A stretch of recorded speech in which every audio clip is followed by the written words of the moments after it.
그리고 이렇게 근육들이 발달을 하는데요. 중요한 게 있죠. 인지가 발달하기 시작합니다.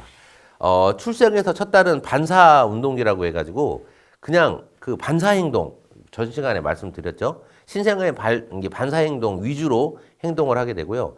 1차 순환기가 그 바로 이제 영아의 관심이 외부의 대상에서부터 내 몸으로 이제 확장이 됩니다. 반사적인 행동을 하고 있기 때문에 내 몸, 내 발 신기하기만 하거든요. 근데 한 누워서 3, 4개월 있다 보면 3, 4개월이 어느 단계예요? 고개 들고 가슴 들고 뭐 이렇게 막 만지기 시작하는 시기 때부터 만지려고 했는데 갑자기 뭐가 보여요? 내 손이 보이는 거야. 이게 뭐야? 이게 손이야? 이러면서 내 몸을 인식하기 시작하는 나이가 4개월 정도 되고요. 2차 순환기는 내 손이 보이고 내 발이 보이고 이랬는데 이제 누가 보여요? 자기 신체 외부에 있는 가족들, 대상과의 사건에 관심을 보이죠. 그래서 누가 지나가고 나면 고개를 돌려서 이제 보기 시작하는 거예요. 엄마다, 아빠다, 이렇게. 그러니까 내 몸 바깥에 관심이 생기는 거. 이게 감각 운동기 한 8개월쯤 안에 일어나는 발달이고요. 이게 이제 감각 운동기가 이제 8개월이 넘어서면 이제 2차 순환 협응기라고 해요. 같이 놀으려고 합니다. 자신의 목표를 달성하기 위해서. 예를 들어서 배가 고파요. 그러면 엥 하고 울고 그리고 젖을 먹으면서 한 손으로 만지기 시작해요. 아, 이 젖은 내가 먹는 거야. 이러면서 아이가 인식을 하는 거거든요. 그러니까 인과 개념이라는 게 생기죠. 아, 엄마 가슴은 내가 젖을 먹는 곳인데 이런 느낌이 있네. 이런 느낌이 있고 먹는 것도 나오네. 아, 그리고 엄마가 내가 이렇게 가슴을 이렇게 하면 엄마가 젖을 주려고 이렇게 하네. 그러면 내가 자꾸 가서 거기를 더듬어야겠네. 이런 인과관계들. 내가 어떤 행동을 하면 어떤 게 일어난다. 네, 이게 이제 구체적 조작기. 이게 바로 이제 그 고전적 조건화가 훈련이 되는 거잖아요. 아, 내가 가슴을 이렇게 했더니 젖이 나온다. 뭐 이런 것들. 그러니까 아이들이 인과 개념이 생기기 시작하고요. 이 감각 운동기에서 이제 특징적인 놀이를 하셔야 돼요. 특징적인 놀이. 모든 아이들이 반응을 보이고 재밌어하는 그 놀이 바로 깍꿍놀이입니다. 얼굴을 가렸어요. 얼굴을 딱 가리면 아이들은 이 사람이 없어졌어. 근데 갑자기 손을 딱 펴면서 까꿍 하고 나온단 말이에요. 없었는데 생겼네? 이거 아이들에게 엄청난 발견입니다. 아, 저 사람이 지금 있나 없나 이 두 가지를 가지고 이제 인지가 막 발달을 하는데 없는데 있네? 있는데 없고 이런 것들에 대한 개념의 대상 연속성이에요. 그래서 3차 순환기에는 실험적 사고에 열중을 합니다. 실험적 사고가 뭐예요? 예를 들어서 놀잇감, 뭐 장난감, 기어다니고 걸어다니기 때문에 새로 보는 모든 물건을 만져보고 먹어보려고 하는 거에 열중하게 되고요. 그러다가 이제 그 18개월이 지나고 나면 정신적 표상기라고 해서 이 정신적 표상 및 지연 모방 가능 뭐 이렇게 돼요. 내가 이걸 할까? 조금 참기도 하고요. 내가 지금 할까? 이따가 할까? 뭐 이제 강아지들한테 기다려 이러잖아요. 애기들한테도 하지 마! 뭐 이렇게 하잖아요. 그러면 예를 들어서 누가 하지 마! 엄마가 했어. 그러면 이게 무슨 말이야? 하지 말라는 말이네? 왜 하지 말라고 하지? 이제 이런 생각을 하는 거죠. 근데 하고 싶은데 어떡하지? 조금만 있어봐. 하지 마, 하지 마. 그러면 좀 참잖아요. 좀 있다가 그러면 아이가 그래도 하고 싶은 대로 하겠지만 그 시간대에 지연 모방이 가능해요. 그러니까 지연할 수 있는 능력이 생긴다는 거죠. 이제 감각 운동기의 하위 단계 이 6가지를 좀 말씀을 드려봤어요. 결국은 아이들은 그 대상 연속성이라는 큰 특징이 이제 발달이 되는 거거든요. 존재가 있고 없고, 예를 들어서 보이지 않지만 거기 어딘가는 있고 이런 것들을 막 알아가는 시기예요.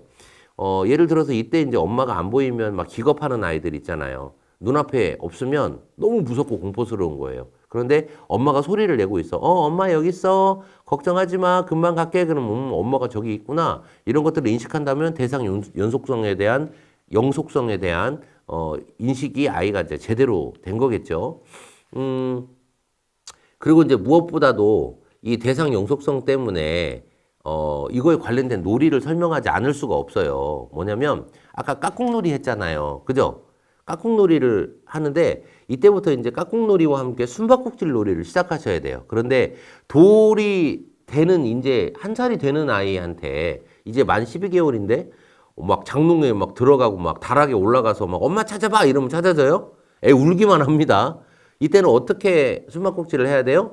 엄마의 특징을 드러내면서 옷을 보여주고 목소리를 들려주면서 누구야 엄마 어딨지 엄마 찾아봐 그러면 소리를 통해서 쉽게 찾을 수 있도록 하는 훈련들 이런 것들이 중요하죠. 그래서 쉽게 찾는 것들을 찾아줬어요. 그러면 예를 들어서 맛있는 간식을 숨긴다든지 네, 이런 것들을 통해서 이제 아이들에게 없지만 어디인가 있어라고 하는 존재에 대한 그 인식을 할 수 있게 숨바꼭질 놀이 하시는 게 참 좋습니다. 그래서 아이들 숨바꼭질 놀이 참 좋아하죠.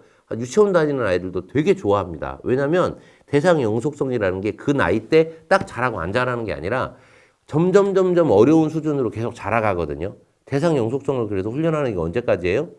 예, 유치원 다닐 때까지 계속 훈련을 합니다. 그래서 처음에 돌 때부터 엄마의 존재, 아빠의 존재, 이런 것들에 대한 있다라고 하는 믿음을 주는 훈련들 이런 것들이 되게 좀 중요합니다. 그래서 그때 아까 이제 말씀드렸죠. 네, 내 몸에 관심을 가지면 내 몸을 가지고 놀고 내 몸 밖에 있는 것에 사람에게 관심을 가지고 사물에 관심을 가지기 시작하다가 기어다니고 걸어다니면서 새로 보는 모든 것들에 대한 관심을 갖는다는 것. 그런데 이 부분에서 제가 강조하고 싶은 게 하나 있는데요. 뭐가 있냐면 그 아이들이 기어다니고 걸어다니면서 뭔가 새로운 물건을 만져요. 이게 물론 위험할 수도 있고 위험하지 않을 수도 있거든요. 그런데 큰 아이 키우실 때 부모님들이 위험할까 봐 지레 겁을 먹고 문을 닫고 모서리를 다 막 그 카바로 만들어 놓고 뭐 예를 들어서 뭐 서랍이나 이런 것들 똑딱이로 다 잠궈 놔요. 어떻게? 뭐 싱크대 다 닫아 버려요. 왜? 못 열게 하려고. 근데 A 입장에서 생각을 해 보세요. 걸어다니고 기어다니는데 저기를 열면 뭐가 있는 것 같아. 대상 영속성 훈련이잖아요. 서랍을 열었어. 우와, 없는 줄 알았더니 뭐가 많아. 그러면 아이 입장에서는 어떻겠어요? 그 새로 보는 모든 물건에 대한 탐색이 시작될 거 아니에요? 다 끄집어내는 거죠. 장롱도 여는 거예요? 분명히 농인데? 아무것도 없는데? 농을 열었어. 막 이 여러 가지 색깔의 옷이 엄청나게 많잖아요. 앉아가지고 다 끄집어내면서 깔깔깔깔하고 웃는 거예요. 왜? 이거 끄집어내면 밑에 또 있고, 끄집어내면 밑에 또 있고, 애들은 얼마나 신기하겠어요. 근데 그거를 엄마가 못하게 닫아놓는다? 그러면 아이는요, 문이 닫혔어. 못 여는 거야. 없네? 문이 닫히면 안 하는 거네? 이렇게 훈련이 되는 거예요. 안 보이는 거에 대해서 그 속에 있는 거에 대한 호기심이 아이들이 없어진다고요. 싱크대에서 그릇 좀 깨서 좀 그릇 몇 개 깨면 어때요? 네. 지나다니다가 혹시 날카로운 물건이 있어서 조금 다칠 수도 있거든요. 그런데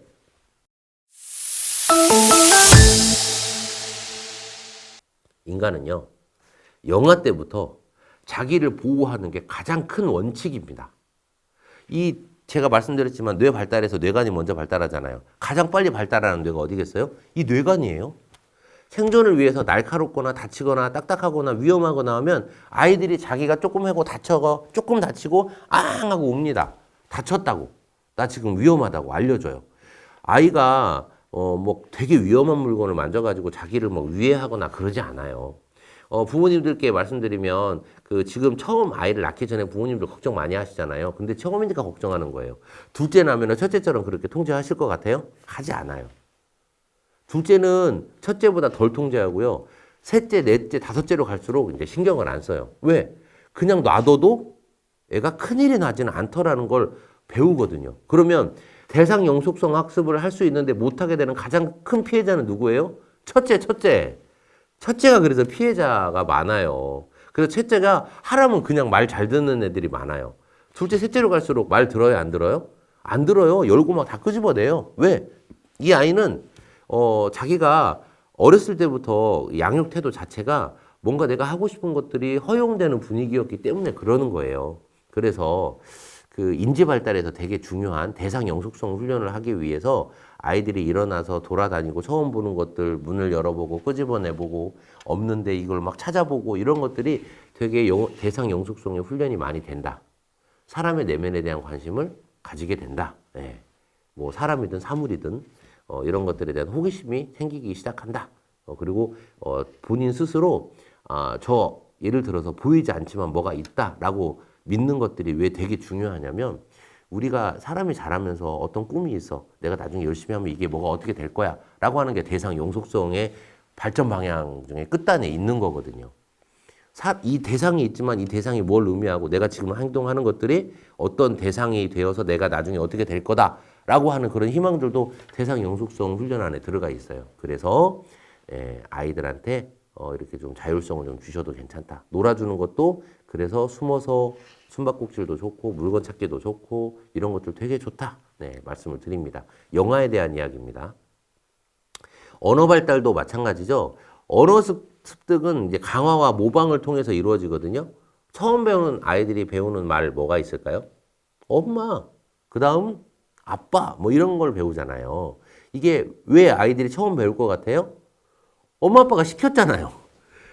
애기 그냥 하루 종일 보면서 엄마 해봐. 엄마, 엄마, 엄마. 그러다가 어느 날 엄마도 아니야. 엄마 이렇게 얘기했는데 어머 우리 애기가 엄마를 불렀다고 막 난리가 나잖아요. 그리고 A 입장에서는 어머 이렇게 얘기를 했는데 저 여자가 너무 좋아해. 어머 이렇게 해주는 거예요. 너무 좋아하니까. 예, 그러면 이제 어머 하다 이제 엄마가 되는 거죠. 네. 아빠도 마찬가지예요. 아빠를 처음부터 아빠라고 했겠어요? 애들도 실수한 거예요. 뭐, 어떻게, 저기, 뭐야, 이 옹알이 하다가, 이렇게 얘기했는데, 아빠라, 아빠 불렀다고 난리가 나는 거예요. 그럼 어떻게 해요? 왜, 이렇게 해주니까 좋아하니까, 왜 하다 이제 아빠가 되는 거죠. 이게 이제 강화와 모방이 바로 이런 거거든요. 그러니까 강화 이론은 뭔가를 했는데 상대방이 반응을 해주니까 이게 강화되는 거고, 모방 이론은 저 사람이 뭔가를 계속 요구를 하니까 이제 모방되는 거죠. 근데 이제 이렇게 가르친 말만 하느냐? 그렇지 않아요. 생득 이론이라는 게 있어요. 스스로 배울 수 있는 가능성은 아이들이 타고 태어났거든요. 언어 습득 장치가 있잖아요. 주변에 계속 말이 들려오는 거. 옛날에는 라디오였을 테고, 뭐 최근에는 TV였을 테고, 지금은 이제 스마트폰이겠죠. 거기서 끊임없이 말이 나오잖아요. 말이 나오니까 거기서 하는 말을 이제 아이들이 배우는 것들. 뭐 이제 언어와 뇌 발달의 결정적인 시기이기도 해요. 이게 무슨 말이냐? 1살, 2살 때 말을 배우는 훈련이 되어 있는 아이가 이 말을 배우는 속도가 이제 일반적으로 유지가 된다고 해요. 근데 1살, 2살 때 언어에 대한 자극을 못 받잖아요. 이 언어 발달이 엄청나게 느립니다. 그래서 1살, 2살 때 제대로 된 언어 발달이 안 된 아이들, 그러니까 언어 훈련을 하기 어려운 상황에 있는 아이들이 있어요.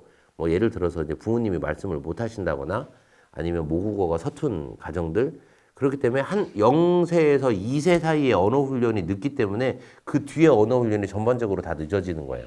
그러니까 언어가 늦어지면 뭐가 늦어져요? 말하는 게 늦어지면 쓰는 게 늦어지잖아요. 쓰는 게 늦어지면 지각이 늦어진단 말이에요. 지각이 늦어지면 그 다음 어려운 사고가 늦어져요. 그러니까 이게 전반적으로 뒤로 가는 거지만 어쨌든 그 영아 시기에 그래서 언어에 대한 그 환경에 놓여지는 것, 그리고 이제 계속 강화하고 모방하면서 배울 모델이 필요하다는 것, 이런 것들이 되게 중요하다는 겁니다. 그래서 상호 이론에서는 이제 학습 이론과 생득 이론이 이제 같이 작용한다라고 하는 이야기고요. 실제로 이제 언어 발달 과정을 보면 이제 돌 전에는 옹알이 많이 하잖아요. 엄마, 아빠 정도 막 울고 이런 거 많이 해요. 웃고 이런 감정 표현하고. 그러다가 돌이 지나면서 엄마, 아빠에서 이제 한 단어로 단계가 바뀝니다. 문장 하나로, 문장이 아니에요. 단어 하나로 말해요. 처음에는 이제 2글자짜리로 말하죠. 그러니까 할아버지를 그래서 하지라고 부르는 거예요. 할머니를 할미라고 부르죠. 부르기 편하니까. 근데 할아버지가 조금 지나면 3자로 변해요. 하부지. 네, 하부지. 왜냐면 4자까지 바로 못 넘어가요. 2자 하던 애가 4자로 넘어갈 수는 없어요. 그래서 할아버지가 하지였다가 하부지가 됐다가 할아버지가 되는 거죠. 이렇게 한 단어 안에서 2자, 3자, 4자 이렇게 발달하는 게 이제 18개월까지고요. 그러다가 이제 18개월이 지나고 2돌 사이에 아이가 문장 2개를 연결하기 시작합니다. 엄마, 밥 줘. 이렇게 되는 거죠. 2자. 예, 그 이제 지한테 필요한 것들을 위주로 이제 배워지는 거죠. 네. 아빠, 사랑해요. 뭐 엄마, 사랑해요. 뭐 이렇게 이런 2단어들이 이제 이렇게 표현이 되기 시작을 합니다. 그래서 이제 아이들이 언어 발달이 그렇게 빠른 게 아니에요. 그래서 2돌까지는 한 문장에 단어가 2개, 3개, 4개 발달을 해 나가고 두 단어를 한 문장처럼 연결하기 시작하는구나라는 정도까지 이것만 해도 충분합니다. 빨리 갈 필요는 없어요. 네, 이 정도로 하시면 좋을 것 같습니다.